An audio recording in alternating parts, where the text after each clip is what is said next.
Hello and welcome back to another race on a Deep Forest Raceway. We are using the good old GR3 cars, and we are in fact using the meta car as opposed to the last video which we were using the anti-meta car. So we are using the Dodge Viper GT3 car, and we've got a fair few mixed cars in this particular daily race and this race in particular. But we start in 16th. There's already a freeway crash, so move up three positions. So a great start to the race, already on lap 1. So can't really ask for better. Anyway, look at the mini map here and the radar. Look, almost get bumped from behind. I had to just do a little swerve out the way. I just knew something was obviously up with that hairpin. But lap 2 now. P13 still in our grasp, and well, not our grasp, but we still got P13. So just a matter of fact of trying to catch up to 12th here. There is a yellow flag, so again move up another position for free. So that's 4 positions moved up for the price of 3. Now, as you can see, another collision involving 3 cars. So again, move up 2 more positions now into 10th. And as we come on the hairpin here, a little bit of a tap on the Porsche there. Should have really let him have the position, but not too sure why I didn't. But hey ho, we are now into single digits and we're in 9th position. The R8 and the Porsche battling it out, as you can see on the left hand side of the track. Now, big brake zone for the first corner, of course. Lap 3, a little bit of a slide on. This Dodge Viper for some reason doesn't love a good slide, but you know, keep it controlled. Still again remaining P9. And as we come around the infield section now, double right-hander here, you know, just try and keep it, you know, again, it's as fast as possible with obviously the amount of control we do have. Almost there, hit the barrier, not too sure what happened. A little bit of a distraction maybe with the mini map or something like that. Now, as you can see, the Porsche there, it does give me a bit of a bump, causes me to just run off past the red and white things there. Now we do of course get the half a second penalty, which I don't really agree with. Wasn't really our fault, could not help but being couldn't help run wide because of being hit, so not really fair. But we'll fast forward anyway.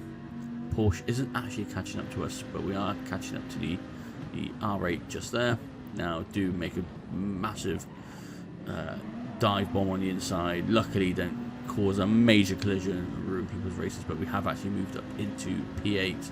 So in fact we actually have moved up 8 positions so far, and we're already on lap 4. Obviously we've still got you know, a whole bunch of laps to go with a required fuel stop. Now the R8, to be fair, would force his way back into P8, which, yeah, you know, I get it, fair enough. I kind of did the same thing on the first corner. So, but the Porsche here has the same idea. Just there, you go, tapping me, and again forcing me to run off the track there into the old green slippery stuff. So don't really agree with that. That was very naughty, but serve the penalty. Lose obviously a couple positions there, so back into P10. Do have quite a fair few cars coming up behind, so really, you know, small mistakes may lead to big consequences, and that is a prime case example of that. So lap 5 in P10, you've got the Porsche just up ahead there, who did run us off wide twice, and you know, that's really trying to what we're hunting for, at least P9. That'd be a good result there. Now I do brake so late, and that actually wasn't on purpose. I could actually swear on it. It was just late braking at its finest, and again get a 2-second penalty, which I do agree with. That was very reckless and gave the position back to the Porsche, and we also lost another position. So 2 positions lost. The car actually dragging me left. You can see on the old where the tyre wear is. There's also got damage on the front right and front. Now keep it you know, nice and tidy through the first corner there.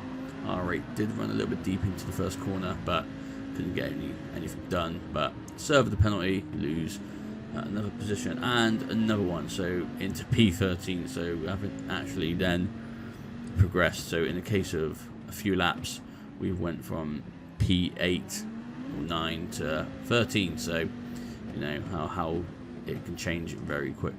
Now, coming around to the last corner for the sort of main straight, you could say, we do have the Viper and the other Porsche Richwater there, battling it out, so we do get the slipstream come in and catch up quite quick.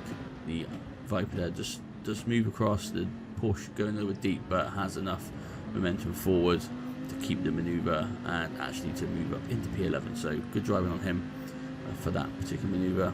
Now we are obviously again, this is allowing us to have a battle for P11, of course. So Viper has a big slide, you know, this car does tend to do that, and again another slide there, so you know, prime example of you know, the control issues you can have with this Viper, or more like user skill issue. But move up on the inside now, this Porsche for this left-hander, so actually get a good undertake there done there, so actually into P12 now. So that was a good little manoeuvre, allows us to catch up to Richwater here, which, oh man, you know what, I need to really get a bit start braking a little bit earlier, actually, you know, not try and smash into people, but coming down that straight there onto P9, lap 9, we do actually move up into P10, so we get the overtake done. Hard on the brakes now, move to the inside, just cover that line.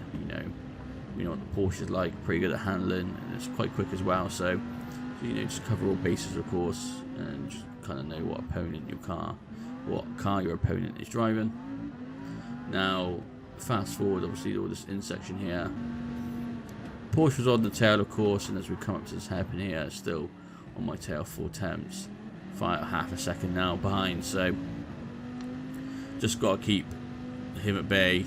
If you notice there, Richwater does actually go into the pit, so we kind of do need a good lap in this instance. And again, we'll fast forward so you can see the whole lap and see how this pans out, whether when we go into the pits we can be in front, or obviously see where we end up.